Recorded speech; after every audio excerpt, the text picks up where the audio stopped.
Hey everyone, I'm Star from the HorrorKats SuperShow. Today I got a chance to talk to somebody I'd been wanting to talk to for a minute. Latina filmmaker, writer, director, actor, Gigi Saul Guerrero. We had a great conversation talking about filmmaking in general, but also the Latino filmmaking experience in Hollywood. Then we covered the 2019 film she directed, Culture Shock. This is a film that I have talked about before, but it's something that I really do enjoy and I want more people to see. And I could have covered a lot of films for 4th of July, but I wanted to cover something that was a little bit more poignant. And I feel that there was a lot of themes in here that were worth exploring. And who better to explore that with than the director herself? If you haven't had a chance to see Culture Shock, I would advise that you stop the video, watch the film first, and come back because we are going to be talking about spoilers. So go grab some snacks and spend some time with us. I hope you enjoy this. And today I'm going to be interviewing the amazing, the magical, because that's what you are to me, Gigi Saul Guerrero. Thank you Thank very you. much for being Of here. course. I'm so excited. My Um, pleasure. I really want to get into talking about the 2019 film Culture Shock that you directed. And I want to do that, but I want to lead up to that by asking you a bunch of other questions. Okay. Yeah. Ask So, away, girl. I think one of the things that I'm really excited about is you have this production studio. I'm just gonna start here because I really want to talk about this. Sure. So people can go on your IBMD and see you're badass. Like you've got a lot of credit. You write, you produce, you act, Yeah. you direct, you edit, you're a colorist. I mean, you do everything. You are pretty much self-sufficient. And that's kind of where I want to start with this. Now, a lot of people may not be familiar with who you are.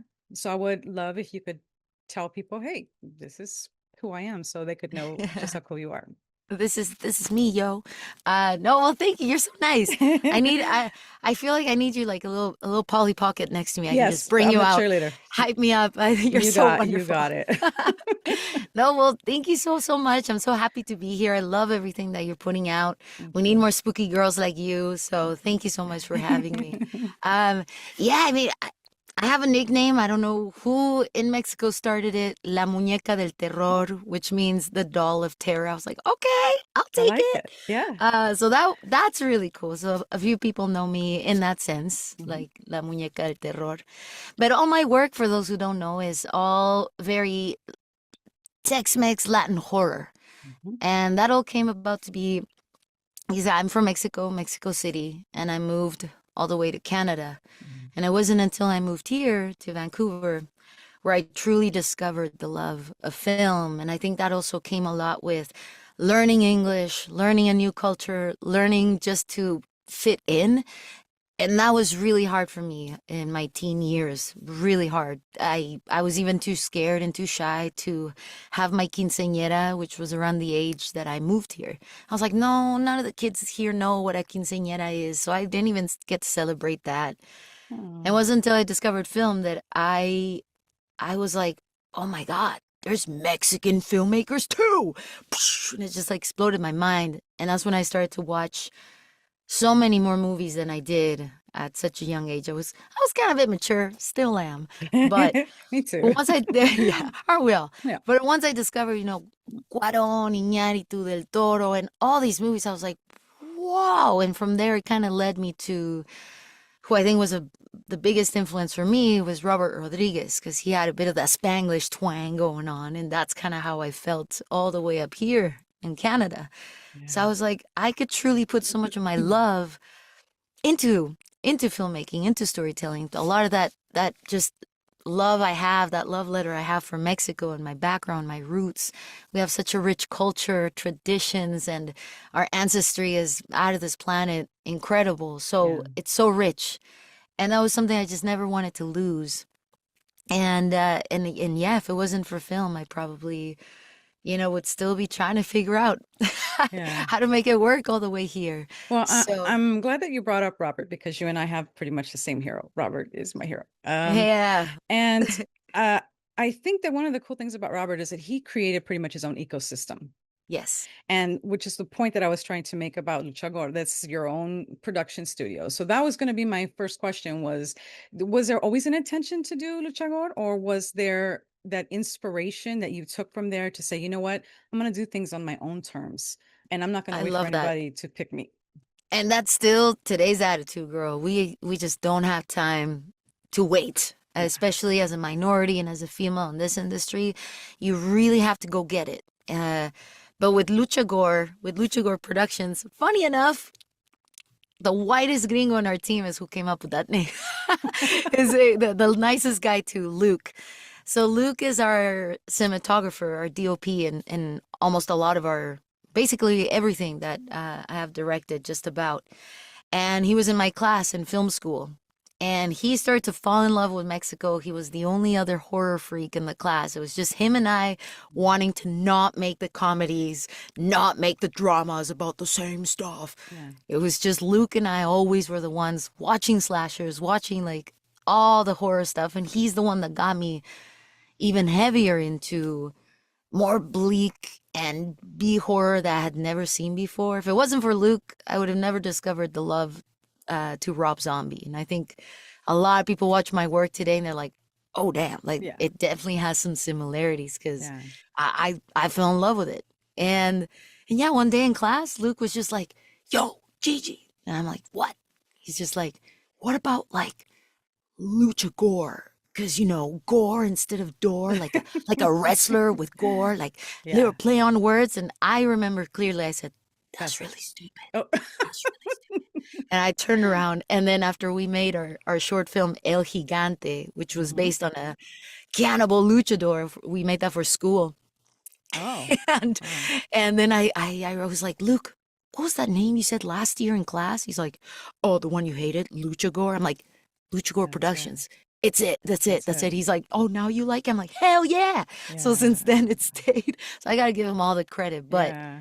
But I love that. We just wanted, you know, something that I've learned a lot is you can truly build from the start of your career. You can build, yes, your voice and your craft and your skills, but it's really important to consider building your brand. And all these filmmakers we just brought up in these last 2 minutes, they have a brand, Yeah. they have that voice, they have that signature. And in our case, I really had the dream of the brand Luchagore to become a company of truly like, you know, underrepresented voices that Yeah. tell stories. We just need more on screen. And Yeah. in this case, I just want that Latino voice more. But the goal to be like a Latino Blumhouse is the dream for Luchagore. And so far we're still going at it. We're still going and still climbing. And Yeah. Well, it's been great. let's talk about Blumhouse, because that's also a piece of your story. That's true. That's true. Yeah. Yeah, yeah. So you got a first look deal. I And did. so tell Yeah. people what that is in case they don't know. Of course.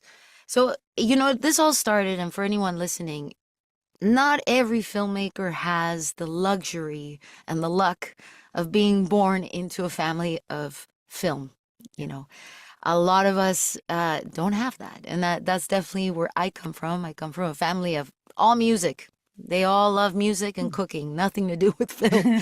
And, and, you know, for some filmmakers, it takes one short film and you make it, you go make that feature and super successful. For some, like myself, it took 16 short films to be able to get there. And one of them was El Gigante, that one I Mhm. made for school that Blumhouse watched. And that short film is what got me a manager, an agent. And this is pre-pandemic, guys. So the attitude back then was if you want to make it in this business, you have to live in LA. You have to be there with your reps, and they'll send you around to every general meeting in every studio for them to get to know you, and we'll see what happens. There was no Zoom, there was none of that. You had Yeah. to fly there. Yeah. So I remember very well, like the very first meeting I got was Blumhouse, the very first one, just a general. Mhm. And you know, like we talked about earlier, you have to go out and get it. You have to have that hunger and that determination to go get something. Don't wait for anything. Yeah. And even though that meeting with Blumhouse was only just about getting to know me, oh, we saw your short, good job, good job. I decided to ask them, so what are you guys making? I was like, I want to talk about you guys. Mhm. And they, sure enough, they told me, oh, well, funny enough, we're starting to work on this feature called, it was called Crossing at the time.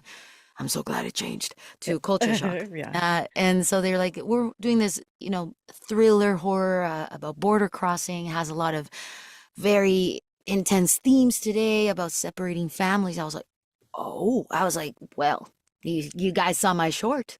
I Do love I do I need to say immigrant more? border crossing horror. I would love to read the script. Yeah. Oh, sure. So, I prepared hard. And something I would love to share to anybody listening was the biggest lesson I learned on that first time pitch for a studio. I hadn't done that yet. And I'd done some jobs, et cetera, but nothing like this, especially not to Blumhouse. What a Yeah. dream come true. And I had pitched Culture Shock, my intentions, the vision, what I would do, what it would look like, what it would sound like. And I pitched 3 times. And that to me was a lot. And I just couldn't understand why I'm being asked to pitch again. I remember being like, I'm just repeating myself at this point. I don't get why I have to put myself out there again and repeat the same thing. But you already had a And film. You had a YouTube short called Dead Crossing. I had like 16 shorts. I had Which, a ton of but stuff. that one in particular is very similar, was very similar Yeah. to Yeah. that. And Agreed. they were Agreed. like, But you got to pitch again. And the best advice I got from a good colleague of mine, I remember complaining about this. I got to pitch again. Can you believe it? And I remember he said to me, well, are you being honest? I'm like, well, yeah, of course I am. I want it to look like this, and I would do this and that, and the vision this. And he said, no, no, no, I'm talking about the script. Are you being honest about the script? And I remember I said, oh, no, I hate it. I was like, no, no, no, I hate it. It's not Mexican enough. That was literally my reaction. yeah. And he said, well, there you go. They need to hear that. I was like, no, no, no, no, no. I can't let them know I don't like it. And he's like, no, trust me. A filmmaker has to be honest. And you have to go in there and be honest. Yeah. I was like, okay. So I went in there a fourth time. And I completely went in with just a different perspective. I was scared out of my mind, but I went with a different Did perspective. anyway. And Yeah. yeah, and I just said, I remember clearly, I was like, well, there's some things that I think the script could use. And I think my background, my culture, my love to Mexico, and my understanding as an immigrant, I would Yeah. change this. And I think we should go this way and Mexicanize the shit out of it and do this. And I remember right there, they were like, okay, you got the job. And just like Natalie Portman in Black Swan, I was like, oh, Yeah. where's your bathroom? They're like, what's over? I like called oh yeah, and I called my mom, Mom, I got the part. Like right there in the bathroom. I come out, I'm like, well, thank you so much, everyone. See you later. So, but I just was like, I remember it being in shock, being like, wow, I guess I can be honest. And we're at a time now, I think the last 10 years have changed so much in film where we are in demand for diversity, we're in Yes. demand for authenticity, new voices, more females in this business. And I think at that time I still was scared because I had a very different understanding to just be a yes person Yeah. and to Well, just we're kiss raised that ass. way. And we're raised that way. Yeah. And if it wasn't for that amazing learning lesson, I don't know where things would be today. And so Culture Shock, the movie that's on Hulu now, it filmed that in 2019, and it was right at the peak of Trump era. Now, well, now it's back, but it was right at the peak of that, and it felt for the first time of also trying, to get other jobs as a director, it felt for the first time that this was not just a job as a director, but it was a responsibility Important. Yeah. as a storyteller because I'm not American, and the movie takes place, into crossing into the States, has themes of Fourth of July, has themes of immigration, has the themes of the American dream. Yeah. Sure, maybe I'm not American, but I definitely understand a lot of those themes as a Mexican and as Yeah. an immigrant myself. Well, yeah, I was So going to ask you these questions later on, but it's totally relevant to what you're talking about now. That the theme, it's almost like this I'm just going to say it, it's like a Fourth of yeah. July theme because it's something that I think um the white community has, like, they want to dictate what the American experience is to other cultures. So Culture Shock really deals with like the idyllic American dream that turns into this nightmare for Marisol. And also the erasure of that. So 6 years after that film comes out, we have COVID, we have all these things, immigration enforcement, and the rhetoric is more visible than ever. So do you feel like this film almost predicted the events, or did we catch up to that? Oh man, that's such a good question.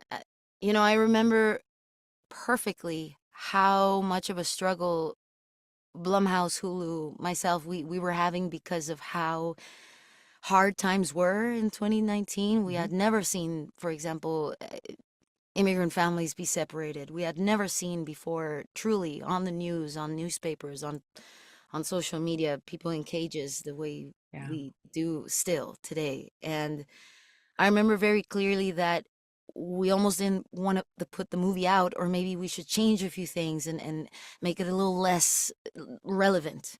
I remember Mhm. one of my producers said, I think we're putting a timestamp on this, and this might just stick around as a 2019, 2020 movie. And then you ask me this today, 6 years later. It's just speaking to a truth that I am I am sad that it's still a problem, Yeah. but I think it was a bit ahead of its time. Yeah. This film, and I have to give it to the writers who came up with this idea of what happens in the film. Because it felt like something impossible, and the more we worked on it, the more it felt so close to home, and that's actually a reaction that I take with me ever since I saw Children of Men by Mhm. Alfonso Cuarón. Mhm. I had never ever ever seen a movie like that. I was 15 or 16, and I remember saying this movie impacted me so hard because we're not far from a From world that. like Yeah. that. And that Mm. was truly something I wanted to do, something that felt, with the rewrites I brought, I really wanted something that felt, Authentic. as Yeah. authentic in a way, Authentic. and Yeah. something that can start a conversation. If that's the most that I can do as my part to this problem, to this issue, Yeah. I And want people to talk about it. yeah, and Mm. I think I also don't want to make it about Robert, but I Ah, think please. We also one love of the other Robert. things we love Robert. Like one of the other things that he talks about is that the reason that there needs to be more women and more Latinos in film is Yeah, because there is no one that can tell that story but us. it's true. And it Yeah, seems agreed. like, if the studios are writing these stories, they're not in the authentic experience. They can't speak to the experience like we Yeah, can, agreed. right? So, Agreed. And yeah. I remember it was pretty hard uh the changes that I was bringing, like the very end of the film. With anybody who hasn't seen it, it was completely different. It was a very uh, go America ending, and I was like, Yeah. hell no. So that was like a Yeah. massive rewrite that I wanted to bring in. Also, Marisol's reasons for crossing was a very different reason. So Yeah. there's little things on there that I was like, we need a little bit of the female Yeah. sensibilities that we're not afraid to talk about. Yeah. That that's an everyday, a universal fear. It felt very much almost like at the end, like there's no place like home kind of a thing, Exactly. And right? that's exactly what it needed. I have yet Yeah. to see a movie do that. And I got to give it to a lot of beautiful immigrant films, like Sin Nombre, for example, but Hmm. they're bleak, and we see a truth that, like, the moment you walk out of some of those movies, you're like, man, like, our world sucks, Yeah. And I in that exact quote you said, there's no place like home, is what I said in the big rewrite of the end. I said, I gotta give a big high five to our culture, our place, our home. Yeah. um because I get it that we leave our home sometimes. I get it that we don't want to be there anymore, but Mm. sometimes it's It's not a bad thing to necessary. come Yeah. back. You know, Yeah. sometimes you maybe you have to come back. Yeah. She basically gets a glimpse of what the future would be like, what it means to be an American in the United States, the assimilation, the blending in, the sacrifice. And she makes a decision that it's not worth losing herself as a Exactly. person, which is what she feels like she would be doing by staying in the United States, which is why she goes back and she takes her child back to raise her just like she was raised. And she Exactly. realizes there's nothing wrong with that. Yeah. And I Yeah. mean she got to truly experience in a very horrific way Mhm. how to just adapt immediately, how to fit in immediately, but it's also losing your identity. Yeah. And I think even for people who only have immigrant parents, but they're born in the States, I understand that struggle. I see a lot of Mm. my friends also be like, pero like, I'm a bit of both, Yeah. The no and try sabo to, kids. the no sabo kids, Yeah. exactly, trying to identify one or the other. And so I really wanted, that detail of like when they go to the American dream, suddenly they wake up and they're like, oh my God, I'm talking in English. Oh my Yeah. God. And so I wanted Yeah. to do little things like that that could totally, Yeah. So totally I cater. had already seen the film, but I rewatched it again yesterday. And in the Awesome. middle of watching it, I'm like, so I got up and went to the living room and I called my boys, right? And I'm like, we need to watch this film. And they're like, Mom, we're playing. I don't care. We're all gonna sit down and watch this movie. So we sat down and watched it. And we watch a lot of horror together, but we sat down and I watched this love movie. that. And my son looks at me and he goes, Mom, is this a horror movie? And I side-eyed him and I go, don't you think it's horrific what you're looking at, son? Exactly. And he goes, Yeah. but it's not like classified as horror. Well, look, it's social horror, right? Exactly. There's a lot of movies that are social horror. This is something again about the experience that maybe people don't really know. We grew up hearing the stories of our family members or receiving Mhm. our family members, that have the experience with the coyote, and like that to me that's normal, right? It's Yeah. normal. For other people, they may not have an understanding of this is the process. They get so demonized for wanting to have a better life.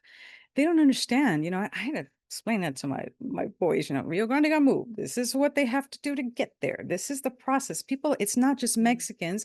It's people, Latin American. They're coming from Honduras. Like Ricky is Honduras. They're coming from far away. Do you think people would leave their home, everything they know, their language, their culture, to make a trek like that? It's so dangerous that it Yeah. is, if it wasn't necessary, right? And Exactly. and You have to be at a level of desperation, of desperation. level of losing hope, and losing hope is losing faith, and that is a very scary place to be, and to take this kind of risk all the way to cross all the way somewhere else like that, it's not easy. Yeah, And and everybody, something I wanted clear on the movie was, I think everybody, no matter what you're going through, everybody deserves a second chance.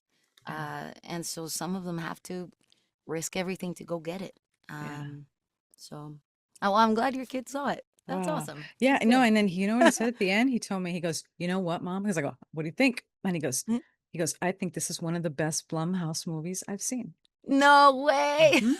And for him, A and huevo. yeah, That's great. right. And for him, that's a big deal because, like I said, we do watch a lot of horror, and they Awesome. are familiar with a lot of films. So they'll be like, okay, we're gonna go see a Blumhouse film, and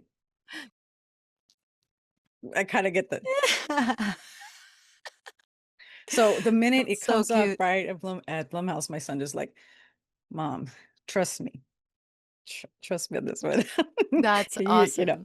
That's great. but that they understand that. But like we're talking about the no Savo kids, right? So we're trying very hard to teach my children about the culture, and it's crazy. 6 years and we're still here, and And it's we're still and here. it's Agreed. worse. Like they really want to take it back to Juan Yeah. Crow. Like they really want to go all the way back, right? That's And wild to me. And I'm glad. I mean, it's really incredible how many people have brought up this film in the last 2 years, Yeah. a lot more than when it first came out. And I really hope it just continues to inspire conversation for the right Yeah. people to listen, the people to change their mind, to people to be aware. And I think that's something that, I think our world needs in general is just more awareness. Yeah. And sometimes entertainment is what brings us that. And the goal with a movie like Culture Shock, though what we see in the news is already the top of horror out there, and it's Yeah. it's it's awful, it's still important and a responsibility, as a storyteller, to bring the entertainment value and escapism. I didn't want people to sit down for 90 minutes and suffer of what we know. So having Yeah. some levity and empathy is something that I should just continue to be inspired and transcend it to everybody else. So hopefully that can just inspire Yeah. awareness of our And I think world. it's also Yeah. interesting too that that's kind of the kind of your story. Like Yeah. Marisol, you were experiencing culture shock coming from Mexico City, going A all the way hundred to Canada. percent. Like Yeah, agreed. And this is it's just you. like the movie. It felt just like the movie. Yeah. People Or ask maybe me that's why every day. you were Yeah, the person to do it because you can share that experience in a agreed. way that other people Yeah, can't, right? it's true. It's true. I mean, people ask me still today the same question: do you prefer Mexico or do you prefer Canada? I'm like, amigo, no manches. I'm like, that is a tough one to separate because you're asking me about two different worlds, Yeah. Yeah. and that idea is what truly I think comes across in Culture Shock, that Mexico is one world and the US is another world. And I really wanted those separated. So it was so fun to film them like two different movies, the Mexico one and the US one. It With was your it was very pastels, cool. your Yeah, colorless pastels, pastels, right? different way of shooting, different Uh-huh. styles, Yeah. and their acting's a bit different. Like Yes. I wanted them to kind of feel a little more cheesy and all that with the American side of things. It was so fun. Like Richard Cabral, who we know is the one of the coolest actors in LA, Yeah. covered in tattoos. Tattoos. Yeah. Such a cool Chicano, that guy. And Mm-hmm. seeing him the American side in the movie with Oh all his yeah. tattoos like covered up with makeup and him wearing pink and purple, Mm-hmm. and the way we got him to speak, even he was like, I have never acted like that in my life. And it was so funny. And I was so happy to man, such good memories. And it was also my first time directing in Spanish. Yeah. I hadn't done that yet. I All my shorts, everything was always in English. And then this was the first time that it felt right to direct in Spanish, with the actors. Yeah, I'd turn around and be like, okay, blah blah blah in English, but it felt this Well, the crew, intimate the team. for the crew. Yeah. Yeah, but with the actors, we had such an intimate and beautiful trust with Yeah. one another. So speaking in Spanish to each other was I mean, to me, it blew my mind. And since then, I've always said I love directing in Spanish more. And I've gone to Mexico to Yeah. direct, and it truly was a project that I still feel so thankful and blessed Yeah. that And that that's happened. why I wanted to talk about it because I'm not sure if people know about this film. And I think only because we had COVID right in the middle, right? And so maybe it didn't get as much promotion as because it was like other world events going on, right? Yeah, And so people maybe are starting now to come to come to yeah, it with a different lens, agreed. I, right? I think so. I think so. Like it did not bad. Back then, and but it's wild how more and more people are discovering it now. Yeah. So So I do want to talk a little bit about horror preservation, like I said, because that's my deal. And so there's other preservation because I'm like trying to think, okay, what does preservation mean to me? So preservation is, obviously cataloging, it's, digitization and all that. But then I started to think about you and I'm thinking, she's a horror preservationist too, because you're in essence preserving the culture, 100%. which like Yes. right now is like super important. So I was wondering how you felt about that. You're preserving folklore, you're preserving culture, identity, family, community, Mhm, you know, mhm. and I've never really heard until today with you, like horror preservation.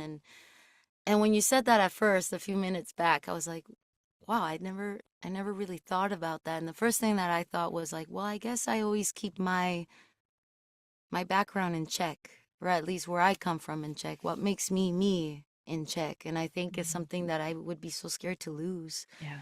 Um, and it's easy, and it's very easy to lose who you truly are, what you're meant to be, what you are here to represent, what your purpose is. It's easy to kind of fall off track of that. And I think we're always trying to figure out ways to make it. I think as women too, and it's not easy, and we try to do different things to be where we think we should, but sometimes that also It's a requires some lot. risks Yeah. of not necessarily doing things that you are truly okay Compromise. with. Yeah. Yeah. And compromise is definitely like the top thing in this business. Like they say, you gotta kill your babies. They always say that quote. It's a Yeah. dark one, but it's very true. Yeah. So I think like for me, definitely I wanna keep safe from any kind of harm or destruction is my background and what I identify as, which is a Mexican woman, and I never want to lose that. And if it's through film that I can continue to put so much of my love into it, then and so be it. Even if it's little bit, even if it's one little character in Yeah. there or in a I'm line, hoping that Blumhouse will be kind of that lifeline because they also did The Purge, which you've also done an episode Yeah, of The Purge, and that really is kind of like the government sanction of hmm, violence, it's true. against minorities and things like that. So, uh, do you think that you're going to be doing some more films with them? Like we're still waiting for this Santa Muerte film, Oh, dude, Blumhouse. I am writing that Hello. right now. I'm so Oh, excited. good. Because that's Yeah, a and I theme. That's a theme in your yes. films as well, too. Yeah, agreed. No, Yeah. it's something that I want to keep pursuing. I'm a big fan of social commentary, social issues, things that I mean, I was born into a lot of chaos where I Yeah. come from, and I've seen it in the struggle of my parents trying to make it happen for my sister and I. And so for me, it's kind of in my DNA to really understand from a different lens. Like, we're at war every day. Like, if you guys think this is the last 5 years, no, it's a struggle. And so I'm just excited that Blumhouse is always so open to new ideas lately. And I mean, look at the success in Obsession, and a brand new idea as well. Hmm. Like, we need more original stories like Yeah. that.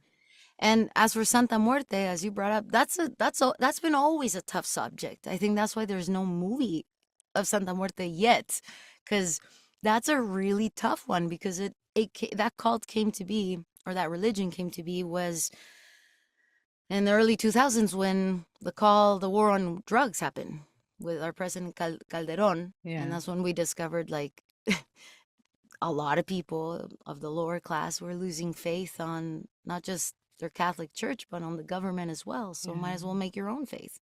And I think that So, also is you know, equated with something that's like more the cartel kind of background. So, of course, of course. And also with Santa Muerte, there's such a big stereotype of it that nobody has been open enough to know more about it. And so I want this movie to really break that mold.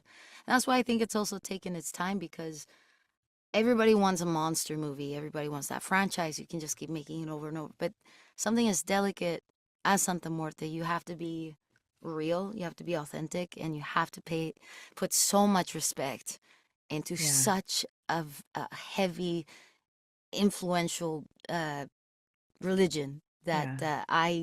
I'm just not willing to make it into Yeah. a commercial film. Like, not at all. Yeah. Yeah. Well, I mean, we have The Exorcist. Yeah, there you go. So, but So I'm excited, there's but that I'm working on it. I promise you I am. that's wow. Luchagore.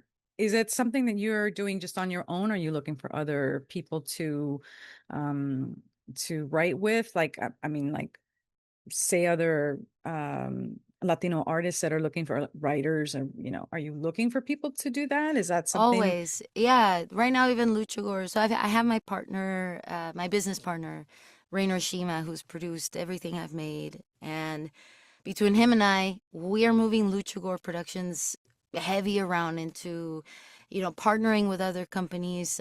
We recently we put out an announcement in December that we have a show we're developing now with Hulu that we brought to Eva Longoria and her team, The Haunting of Alejandra. So we're in development for that now. It's a Okay. great book Yeah. if anybody Yeah. I hasn't was gonna read say that it's a yet. book. I guess I It's recognize an the title. incredible book. Yeah. Yeah.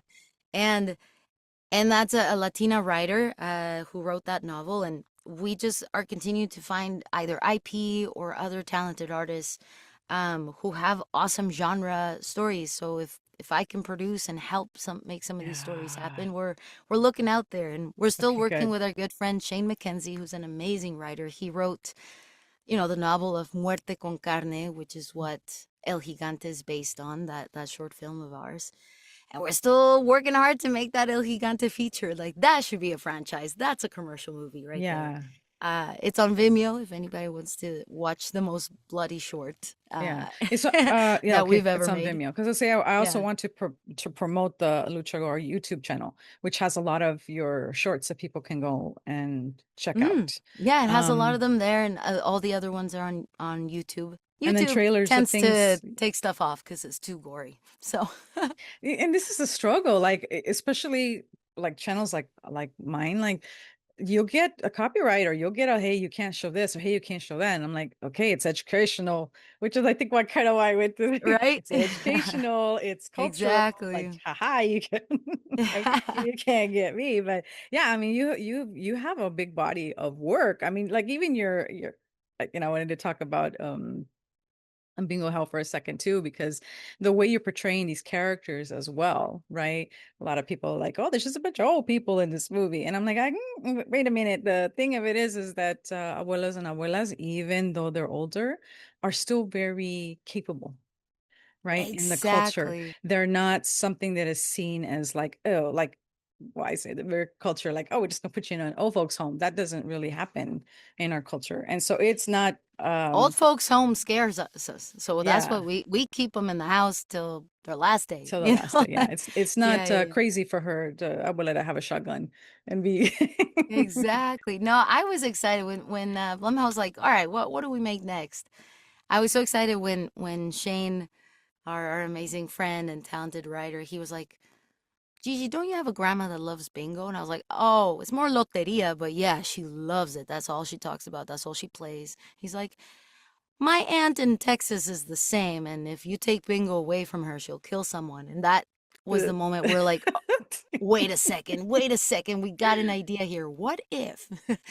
And also, I was like, I need to see more abuelitas kicking ass on screen. I just, they're either a secondary character or they got the same religious cameo in every Exorcist movie. yeah. And I was like, we need something else. Like, we need something special. And so, Bingo Hell was a very tough movie to shoot because it was one of the first productions to go during COVID. And I, I, I never learned a lot of the crew's name or face because everybody was covered. Oh, covered, yeah. Couldn't be close Yeah. to direct. Like, it was a very, very limited movie on what you can and can't do. It was very hard, but I'm just glad that we got to shoot something. People got to have fun, Yeah. and the film. I just wanted something that people can watch with their grandparents. Have Yeah. a fun genre film that's more like Goosebumps esque. Yeah. Uh, just have a good time. Yeah. But that's also what I feel. I feel that that's what you bring too. You bring a lot of fun, Oh, good. right? You're just Yay. like, hey, I'm here, man. Let's just enjoy it. Agree. Doesn't have to Agree. be, you can still do the message. You have to do the message. It's in you to do that, Yes. right? Yeah. But it can be fun at the same time. And gosh. The project we shot last year, I'm really really proud of El Lazo de Petra that we shot for Apple.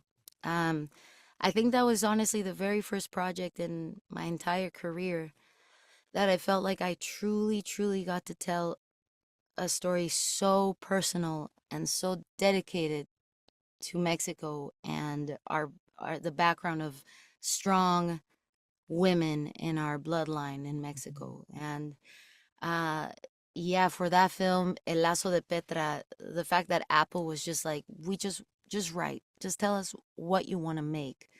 And to see the reactions of everybody really enjoying that film, since it's been posted online. that movie has truly changed my just love for filmmaking, especially how hard Yeah. it's been in the industry the last few years. And uh, that film just totally brought back all that inspiration, all that just determination of keep going. And so I think that's honestly where a lot of the projects now that were kind of in the back burner, we're working on You're starting to again. work on. Yeah. Yeah. Oh, I'm So excited. That's great. yeah, That's great. Oh I think you'll goodness. like that one too. Oh, I'm pretty sure I like all your stuff. Yeah, you gotta watch it. As soon as we're done here, everybody go to YouTube, go to El Lazo de Petra. Yeah. See, Do you have a comic book coming out?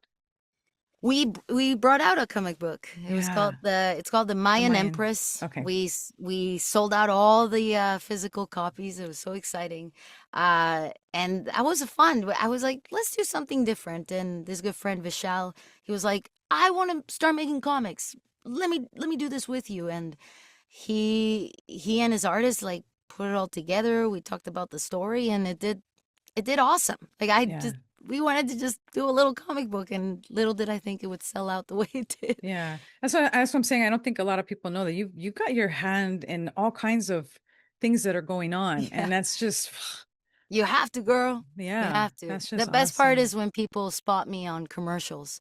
A lot of Oh, people are like, yes. "Is that Dr. Garcia? Is You're that Gigi?" correct. I was like, "Yep, I'm the crest girl. Yep." You know, but listen, I gotta eat too, and Yeah. I You gotta got a put a favorite. roof over top, guys. So voiceover is fun. Like voiceover and acting, like that's truly a fun thing to do, but it's only up until recently that I had my very first experience acting in a lead role for a horror Mexican movie by the director Adrian Garcia Bogliano. Mhm. He's made awesome films. He made Late Faces. He made Here Comes the Devil. Tons of awesome horror movies. Awesome guy. Love him. Good friend. And a couple of years ago, he's like, Gigi, I have a script. Do you want to read it? Sure. He's like, I want you to consider the lead role. I'm like, yeah, okay. And I thought it'd be like some final girl bullshit. Like I thought it'd be Yeah. like something like that. Yeah. And I read this script and I'm like, oh my God, like this is daunting. I'm not qualified.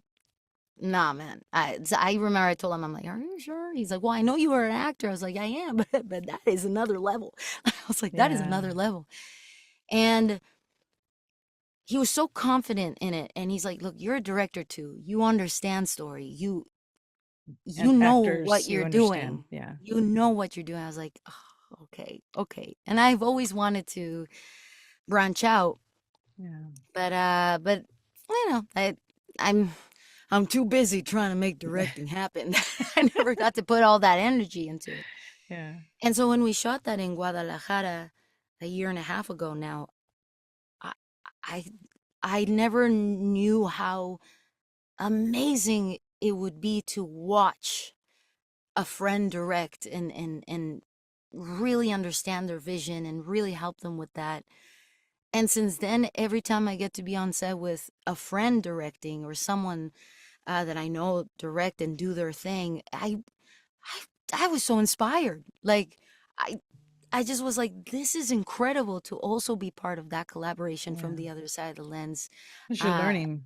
There's still a learning process as well. Agreed, So yeah. agreed. And I always told my film students to try an acting class. Just try it. Doesn't Hmm. even if you don't want to be an actor, do it so you understand the perspective of an actor and you talk to them like that.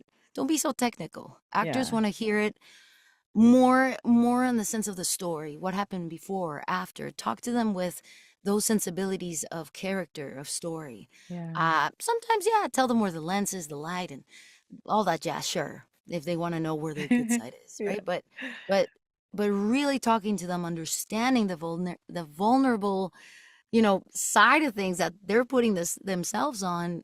Actors really appreciate that. Yeah. But now this time in Adrian's movie, being the lead actor, I left so fulfilled of creativity, so fulfilled of joy, and Yeah. uh You're like, I did it. now I I did it, did yeah. it. But just watching a friend direct, I truly didn't Yeah. know I was gonna love that so much and hope for more. I can't Wow. wait for people to see that movie. It's called Hablando con Extraños, Talking to a Stranger. Stranger. Mhm. And it's only it's played at two big festivals now, and we'll see how the rest of the year goes.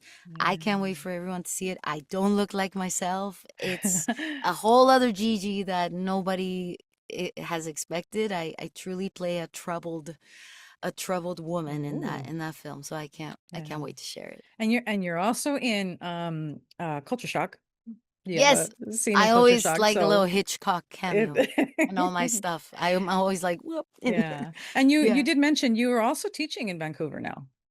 Yeah, I've been teaching at Vancouver Film School for a good 6 years. This is the first year that I'm like, I think we're done. I think Yeah. let's move Let's on get and back see what's to up. But teaching, I would go back to it in a heartbeat. Like the great 6 years of my career, and I think it is important to be part of the next generation of storytellers. And I honestly, I'm learning sometimes from them because I'm like, oh God, I feel old and I don't understand some of the stuff that they're saying. But it's important also to show them classics. And I Yeah. found the classes before when I came in, they were never talking about the classic films, like the ones that truly inspired many of the greats today. Yeah.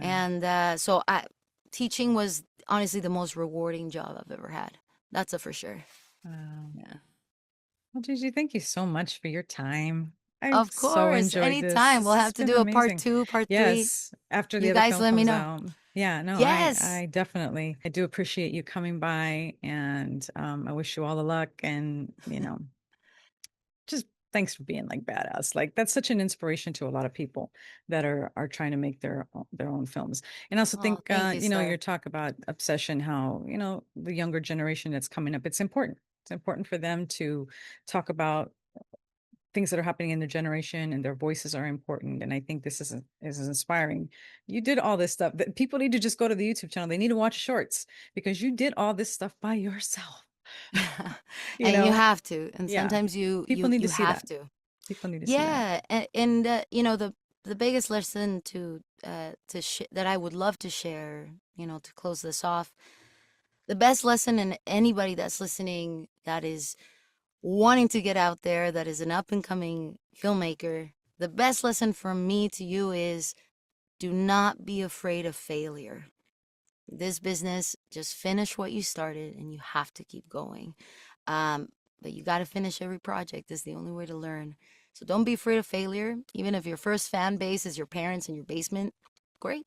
See their reaction, see what they think of your project, and go from there.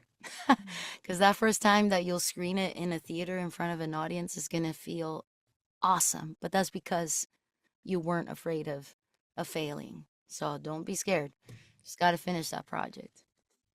Thank you very much, Gigi. Of course. Yeah, Thanks. thank you, Star. Well, kudos to you. Thank you for having me. And let's see what you guys think of the next projects. Well, there's my interview with Gigi. I hope you enjoyed it. She's got a great vibe. It was super easy to talk to her. My goal with these interviews will always be to start a conversation regarding the topics that we touch. If there's anything that felt important to you, let me know down below. Let me know if you've checked out the film and what you thought about it. As always, thank you for spending some time with me. And until we meet again, shiver, scream, repeat. Bye.